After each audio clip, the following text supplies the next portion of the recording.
Welcome back to the Land Bulletin Podcast, where every other week we bring you experts in the field to impart their knowledge when it comes to the ranch and sporting property market, buying and selling advice, the latest best stewardship practices, as well as topics that impact landowners every day. I'm your host, Haley Mirr. Let's jump in. Welcome back to the Land Bulletin Podcast.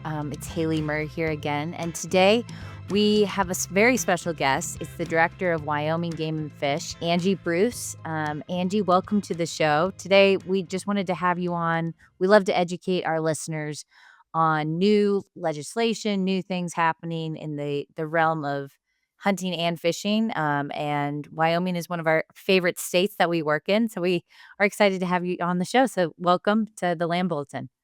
Oh, well, Haley, thank you for having me. Obviously, Wyoming's my favorite as well. So I chose to move here 8 years ago for that specific reason. Truly a wildlife biologist dream to work in this state, and I'm fortunate to get to represent them. So it's a pleasure to be on with you today. Awesome. Thank you. Well, I'd love to know, you said you moved to Wyoming 8 years ago. What's your background and what brought you to this role with the Wyoming Fish and Game? Yeah, I grew up on a farm in Southwest Iowa. Spent a lot of time growing up outside in a variety of ways. And after getting a degree in wildlife management, worked about 20 years for the Iowa DNR. Loved Iowa. I always will. A bunch of friends and family there. It will always be home in a way. But really fell in love with the West and the big open landscapes. And about 8 years ago, decided just to jump. Wyoming's been extremely welcoming to me. This is my third position within Wyoming Game and Fish. I'm happy to represent. And you know, it's very interesting going from one state to another, and a lot of people in Wyoming like to have native Wyomings represent them, but at the same time, we have a lot of people from across the nation here in Wyoming, and yeah, I think I bring a different perspective. Mhm. I'm very grateful to be here every day, and like a lot of us like to say, is I'm not native, but I got here as soon as I could. I love that. That's a really good way of putting it.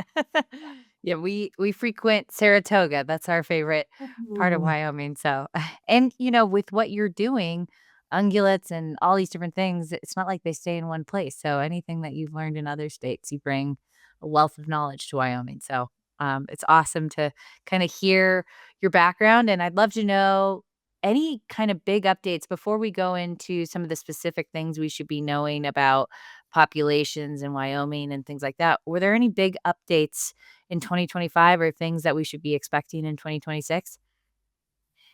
Good question. Not a lot. Pretty minor tweaks here and there. Between antelope, mule deer, and elk, we have over 400 different hunt areas. So we are very detail orientated, trying to get them just right to serve our customers. And a lot of minor changes, but not a lot of new. Now, however, I want to mention something that's new for the second year is a new opportunity for elk. Hunting cow calf elk, we call it a Type 8 license, just for those cow calves on private lands and in the parts of states where we're over objective. So it's where we want to get those numbers back into the social tolerance acceptance in that area. We have offered this opportunity. Last year, we had about 5,000 people take advantage of it. And I'm hoping to see something similar this year. And it seems to really, really been working. That's great. And where in particular, you said there's certain areas. Are there any bigger areas in Wyoming that you're really focused on? They seem to be somewhat scattered off the state, Okay. so not any just particular, say, a section of the state. Again, where they're over objective, where we have more private land, Mhm. and that we need to really focus to get the numbers lower there. So, Okay. good opportunity for folks. That's great. And we have spoken with people in your department in the past. And one of the things we looked at when looking at kind of herd numbers and things was the harsh winters that occurred in the last couple years. How have those populations looked since, I guess we've had a couple winters that were a little less intense. I was just wondering if they bounced back at all. Absolutely. So antelope, we saw more of a quicker bounce back. No surprise, probably to you. That is definitely in line with antelope behavior. Mule deer, as we all know, takes a few more years. I like to call them the sensitive ones out of the big game. They definitely take a little bit more time. And, our hunters have been out there for several weeks now with mule deer hunting, especially in the western part of the state, and we're getting some really good reports. It's We are great. still pretty conservative on how many license or tags we put out there. However, the reports are coming in. They're seeing mule deer, they're seeing big bucks. And so far this year, I'm getting just all positive reports. So I think as anticipated, we're seeing that bounce back just as planned. That's amazing. That's great to hear. Yeah, we've had the Muley Fanatic Foundation and things like Mhm. that on, so we look a lot at mule deer, but, that's really great to hear that things are bouncing back. Are there any other pressures you've seen that have kind of been expanding in this year or previous years that, you'd like to chat about? Yeah, one of where my history is in habitat management. So I can't leave this podcast without talking just a little bit about those pressures that are on our habitat, which then in turn affect our populations greatly. And there's all sorts of stressors on the habitat. And what we're really seeing over the years, we're still Wyoming. We still have what I call the largest intact landscape in the lower 48. However, is it starting to be a quality of habitat issue with more invasive grasses on the landscape? Is that weighing into it? Very concerned about that, especially with mule deer, also with antelope, of course. Elk seem to be more resilient to that and more adaptable.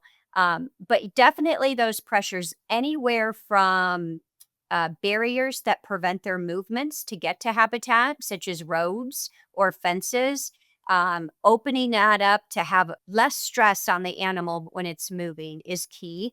That's where you'll see us do a lot of projects focused on converting fences either to geofencing or wildlife friendly fencing and doing big, large scale wildlife crossing projects over and under highways to provide less stress on the mule deer at that time. There's a lot going on. Do we have just one thing that we can just like one lever we can pull and make the mule deer population bounce back to historic levels? I sure wish we could. I'm still Right. waiting for somebody to tell me that. But what we are doing here in the state is we're trying to develop a Wyoming plan for mule deer. And it's bigger than game and fish. It is for the state of Wyoming because we know that some of those things are within our control and some of them are not within our control. For instance, is it a county planning and zoning issue? Mhm. Is it invasive species where it takes a whole bunch of us to attack that problem? Disease, weather, we know, wish we could control that.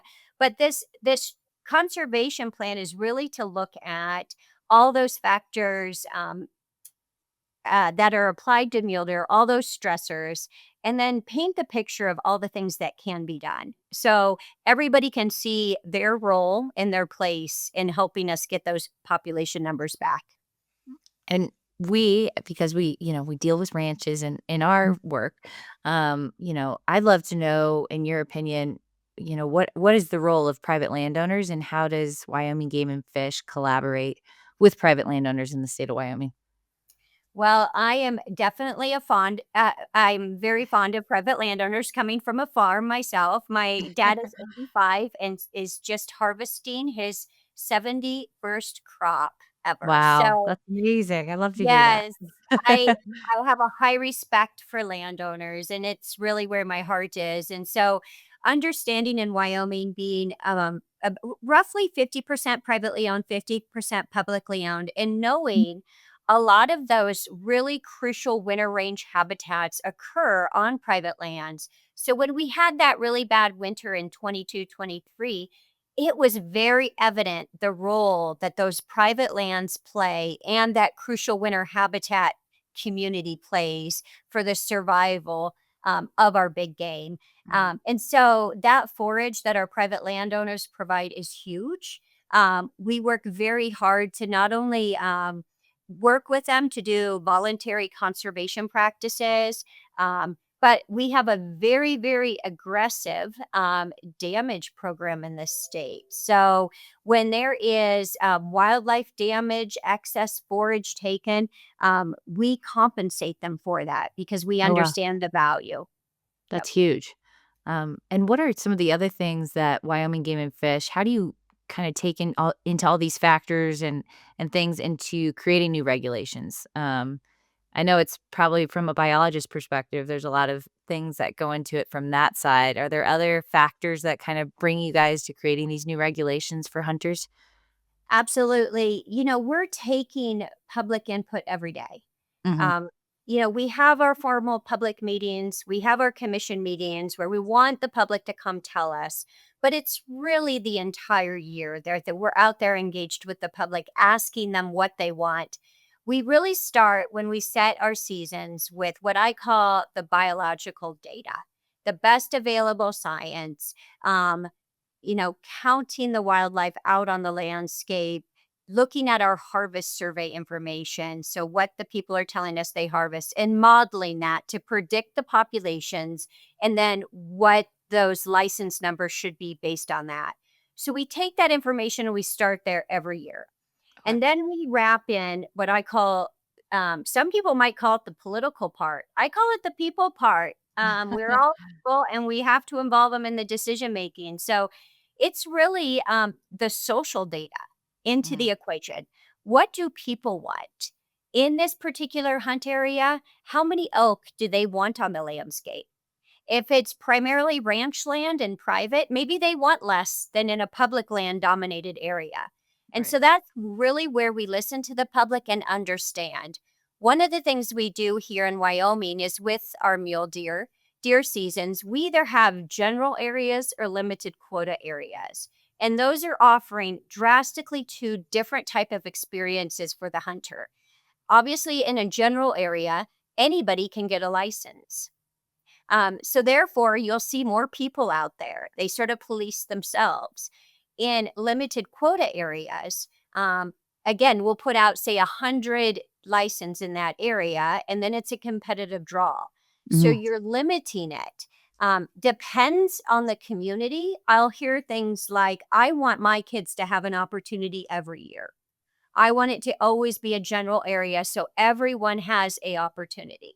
And then in some areas, you'll hear a higher volume of folks say, um, I really want a quality area.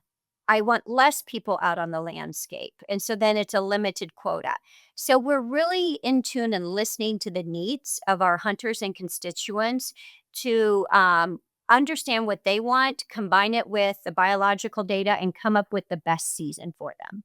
Wow. And I have to ask, do you have a big GIS staff kinda helping with some of this? 'Cause it sounds like a lot of that is spatial recognition too. Absolutely, and there's a whole bunch new technology coming, and I'm probably not the best person to ask about that as an administrator now. But with LiDAR and GIS and drones, there's all sorts of way to model that data, but also to capture it.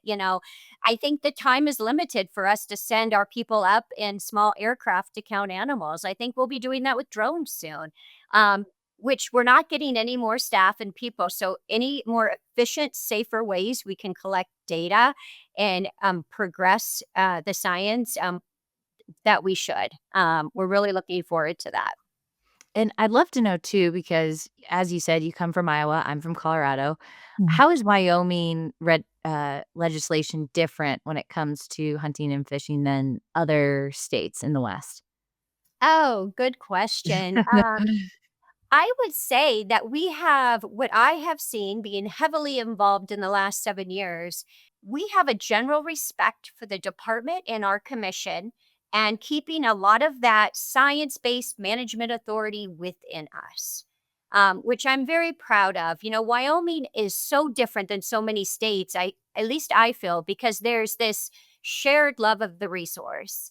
Um, we're an energy dominated state, and energy is up at the top. We love our energy production, but we also love wildlife, and we make a way.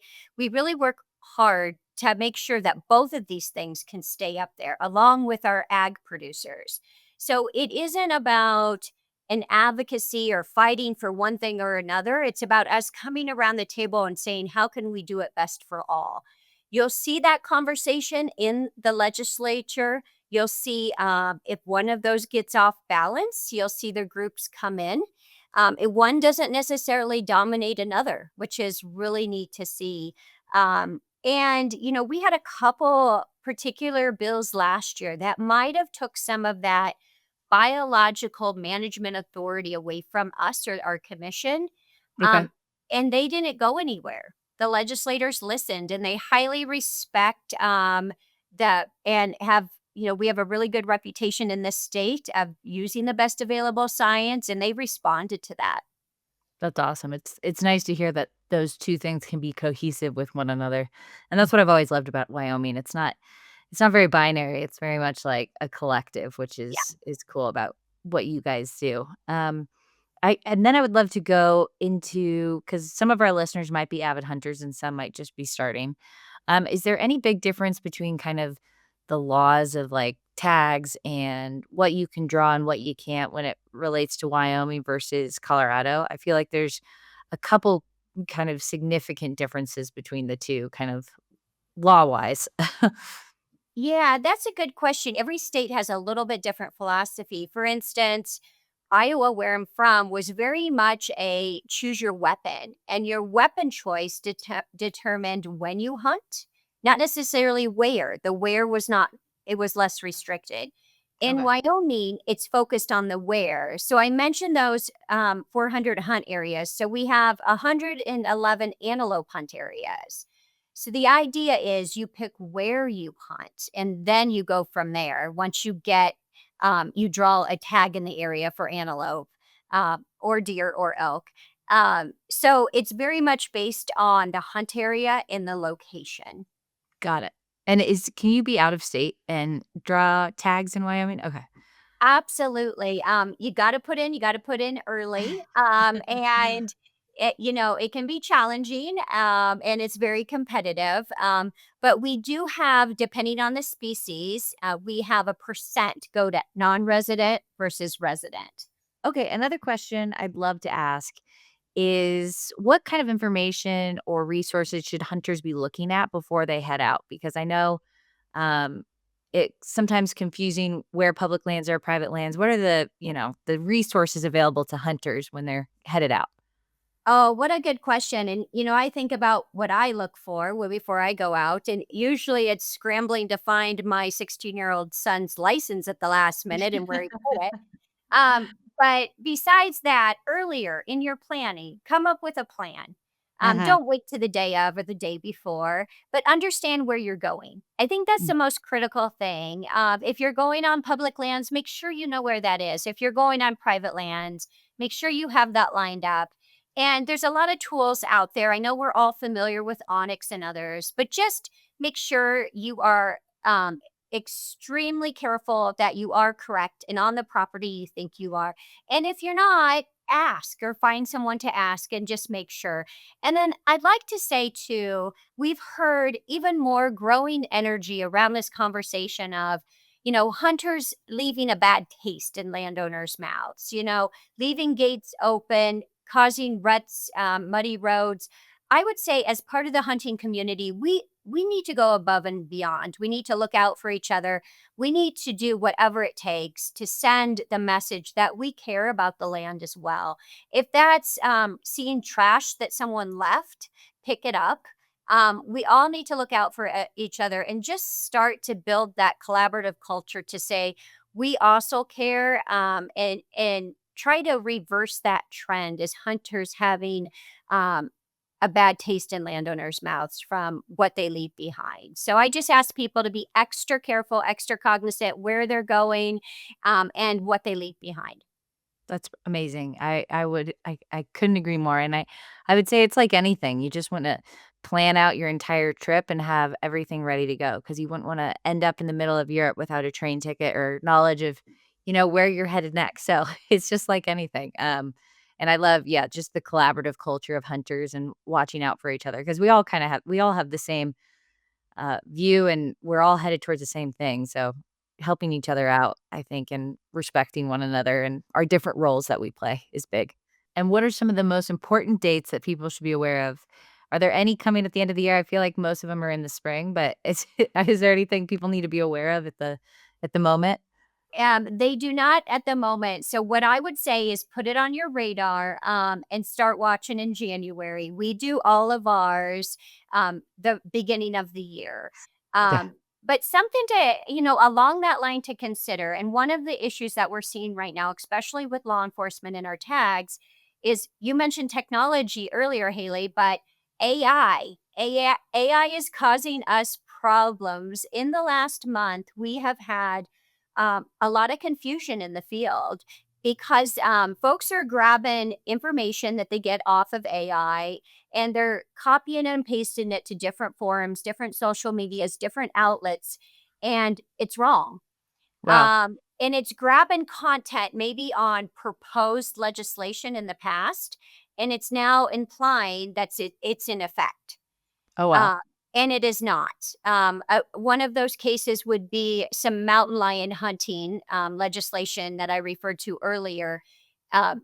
It did not go through. However, AI is making it seem like it did. Oh, So I wow. just want to stress that people should really grab the regulations. We still put out hard copies, they're all online. Or call our office, stop in our office, or talk to any one of our field folks out there in a red shirt. But just make sure you know your source of your information and make sure it's coming from us. Wow. I would never have even thought Mhm. of that being a hindrance to kind of what you guys do, but that's a really good point. Yeah, the last month it's really exploded. I'm not sure what the difference is, if why we're seeing such an uptick in it. But we're definitely talking to other states and other state agencies to see if they're running into the same issue and trying to put some press releases out there for people to pay attention to that.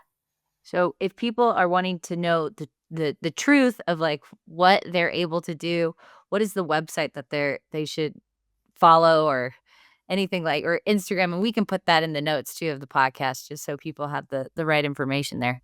Absolutely. Just, in your search engine, put Wyoming Game and Fish, and it should pop up first. And easy to go on there and tab your way through and find it. And we have no hotlines here in Wyoming. You talk to a person when you call. So feel free just to pick up the phone and call us for anything as well. Oh, I love that. Gosh, that's so crazy. I my friends always ask, how is AI and all Mhm. these different things that are coming into play, how is that gonna affect private land and what we do? And it's just interesting to see it already is. So it's Yeah. good to to talk to the right people. Um, and before I kinda let you go, because I know you're a very busy woman, are there any other things that are coming up in the next year or things you're excited about with Wyoming Game and Fish that we should be aware of? Oh, good question.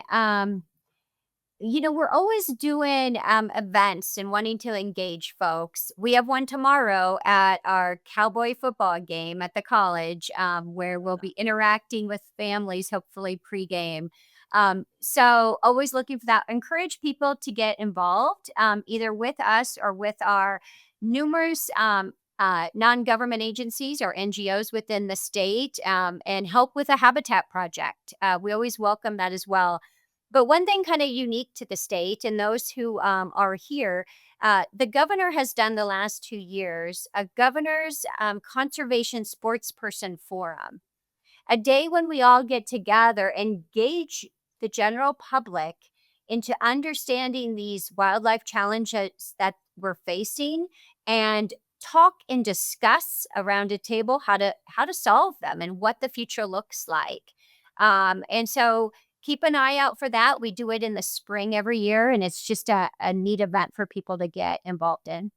Wow, I love that. What we'll do is we'll reach out to you guys and just kinda Mhm. start putting those out for people so they're aware when big things like that are happening, so perfect. Well, thank you, Andy, for being on the show. We really appreciate it. We're gonna continue watching, all the different things you guys are coming up with, and when important dates come out, we will let our constituents and our viewers know, but I really appreciate you taking the time, Angie, for coming on the show today.